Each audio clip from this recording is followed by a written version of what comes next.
Celebrate the real reason of the season with a unique Christmas tradition centered on Christ. Sarah Cook with Olivet Designs is here to share her Bethlehem dinner idea, and we want to welcome her, and she's brought along this lovely spread she's going to walk us through. This is really one of your family's most meaningful traditions. This has been great. We love it, Tamara. It is so much fun.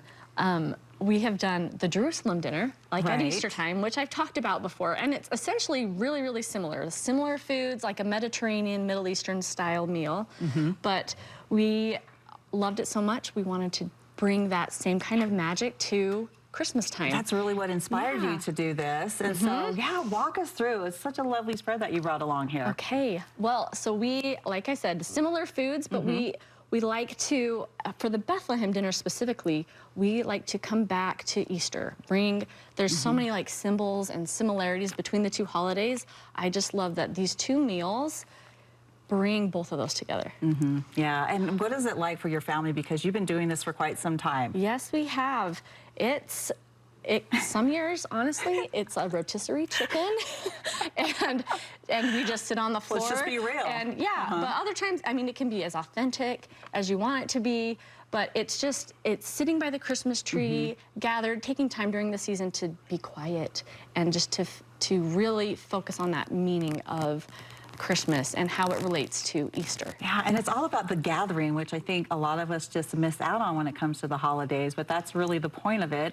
And then what has it been for you as a mom, and just seeing the growth with your children and just kind of seeing their reactions from year to year? Honestly, they ask probably once a month, what's for dinner? Can we have a Jerusalem dinner or a Bethlehem dinner for dinner? I think they just like to eat on the floor.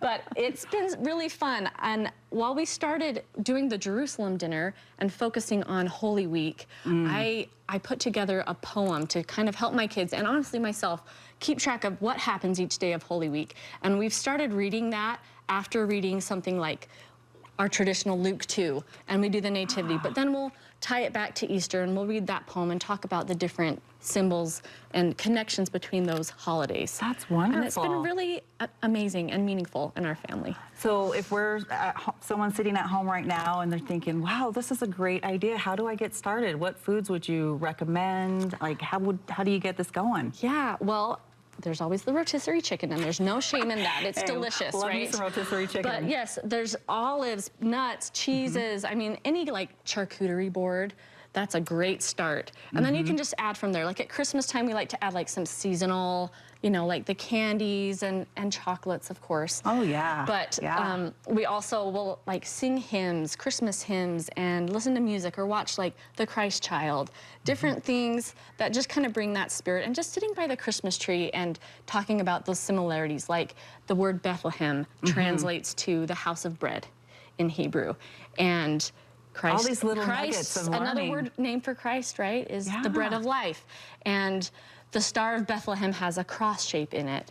And there's just so much symbolism. Yeah, so much symbolism. And when we read Luke 2, we talk about, you know, the babe wrapped in swaddling clothes, laid in a manger. Well, we have our cloth. And so I'll just let my kids feel that and hold it. And then we talk about how when he was crucified, his body was taken down and wrapped and laid in a tomb. And just, it really, you can see their little minds thinking who this baby was and is for each of us. Really makes it really special. Extra special. Yeah. So when do you do this dinner? Do you do it on Christmas Day or leading up to it? Do you just honestly, pick a day? We've got 2 December birthdays, and it just gets crazy. As you know, it gets crazy. So do it anytime. Like, we're probably going to do ours tonight since I have all the stuff. Mom. We'll do that. So just any time. This is wonderful. Yeah. And so if people want to find more about you and how they want to get their own Jerusalem dinner started. Yep, you can follow me on Instagram. Bethlehem Dinner as well. Yes, at Olivet Designs. All right, thanks so much for joining us. Thank Thanks for all the you. wonderful ideas for the holiday season.